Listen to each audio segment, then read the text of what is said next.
শুধুমাত্র নামাজ কালাম পড়লেন, ইসলাম প্রচার করলেন আর আল্লাহর কাছে জান্নাত আশা করবেন, অসম্ভব। ওদের হক যদি না দেন কিয়ামতের ময়দানে এই নামাজ নিয়ে জান্নাতে যেতে পারবেন না, দাঁড়ায় থাকবে। বান্দার হক এত ডেঞ্জারাস, সেদিন কেউ কাউকে চিনবে না। দুনিয়াতে বোনের হক মারছেন, বোন কিছু বলে নাই, চুপচাপ।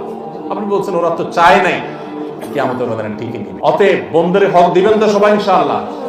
বন্ধুর হক দিলে মনে হবে কমে যাবে, আল্লাহ তাআলা আপনাকে আরো বেশি বাড়ায় দিবেন। আর যদি সব লুটে পুটে খান, যতটুকু অন্যায় খাবেন ততটুকুর বহুগুণ আপনার সম্পদ থেকে চলে যাবে, টেরও পাবেন।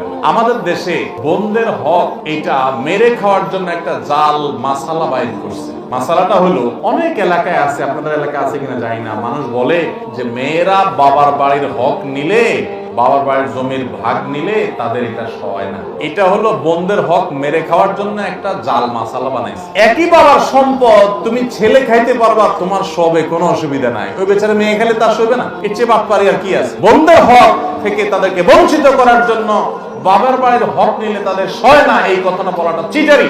যারা বলে তারা সব প্রতারকের দল। অতএব বন্ধের হক দিবেন তো ইনশাআল্লাহ। বাপের বেটার মতো বন্ধের হক হিসাব করে দিয়ে দিবেন তো ইনশাআল্লাহ।